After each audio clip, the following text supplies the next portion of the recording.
British Prime Minister Keir Starmer announced on Monday that he will step down as both Prime Minister and leader of the Labour Party.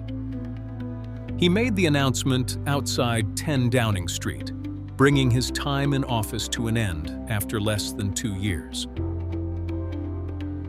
Starmer's decision comes after growing political pressure. Labour suffered major setbacks in May's local elections, and many of his own Labour lawmakers openly questioned his leadership and policy direction. Speaking outside Downing Street, Starmer said his party had asked itself whether I am best placed to lead us into the next general election. He added, "I have heard the answer of my parliamentary party to that question, and I accept that answer with good grace." Starmer said he no longer believes he is the right person to lead Labour into the next election. He also confirmed that he had informed King Charles III of his decision to resign. Walking up this street 2 years ago was the proudest moment of my life. A new Labour government, the first in 14 years. A page in our country's history turned after years of disappointment and despair. The chance to change the lives of millions of people for the better. That's what I came into politics for. The question my party is asking now is whether I am best placed to lead us into the next general election. I have heard the answer of my parliamentary party to that question, and I accept that answer with good grace. Every decision I've taken has been about putting the country I love first. That is why I will resign as leader of the Labour Party. I have spoken to His Majesty the King this morning to inform him of my decision.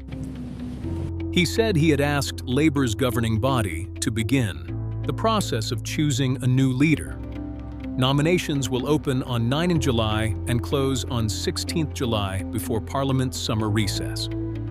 Starmer said that if a leadership contest takes place, the party will have a new leader before Parliament returns in September. He promised to do everything possible to ensure an orderly transfer of power. He will remain Prime Minister until Labour elects a new leader. Starmer also pledged to support his successor fully. He said they would inherit a Britain that is far stronger and fairer than the one I inherited 2 years ago. I will ask the National Executive Committee of the Labour Party to set out a timetable with nominations opening on the 9th of July and completed by the summer recess. In the case of a contest, this will ensure a new leader is in place before Parliament returns in September. I will remain in post as Prime Minister until the contest is complete, and I will do everything I can to ensure an orderly handover of power. I will also give my successor my full and unequivocal support, knowing that they will inherit a Britain that is far stronger and fairer than the one I inherited 2 years ago, better prepared for the challenges ahead, and better able to ensure the Labour Party secures a second term in office. Many Labour figures see Andy Burnham as the leading contender to replace Starmer. Burnham strengthened his position after comfortably defeating his Reform UK opponent in last week's Makerfield by-election. On Monday, Burnham confirmed that he would enter the leadership race before travelling to London to take his seat in Parliament. Starmer became Labour leader in April 2020 and became Prime Minister on 5 July 2024 after leading the party back into government in a landslide general election victory. He will leave Downing Street as the shortest-serving Labour Prime Minister in British history after serving for less than 2 years. His resignation also means the UK will soon have its 7th Prime Minister since 2016. He described Labour's return to power as the proudest moment of his life. He said he had inherited a party that was politically financially and morally bankrupt, and had worked to rebuild it and return it to government. 6 years ago, I inherited a Labour Party that was politically, financially, and morally bankrupt.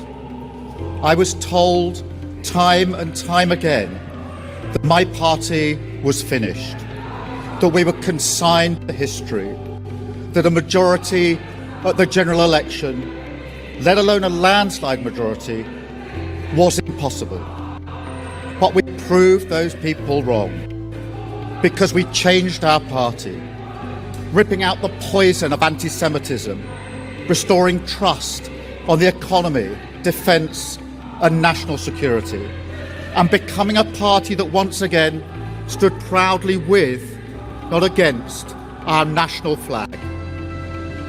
Starmer appeared alongside his wife, Victoria, as he delivered his resignation speech at around 9:30 a.m. BST under bright sunshine.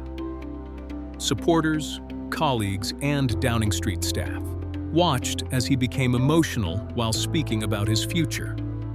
He said, "When I leave the biggest job in the country, I shall spend more time on the most important job, being the best husband I can to my fantastic wife, Vic, who has been a rock by my side through good times and bad, and being the best dad I can to my beautiful children, who are my pride and my joy."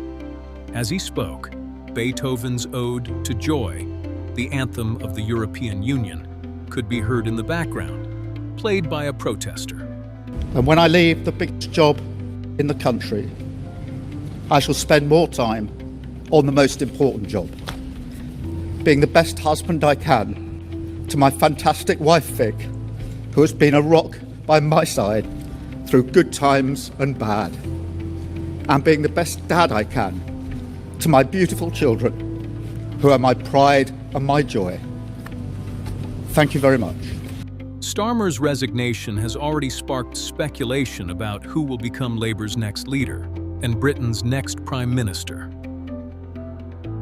Attention has focused on Andy Burnham, who recently returned to Parliament as the newly elected Member of Parliament for Makerfield.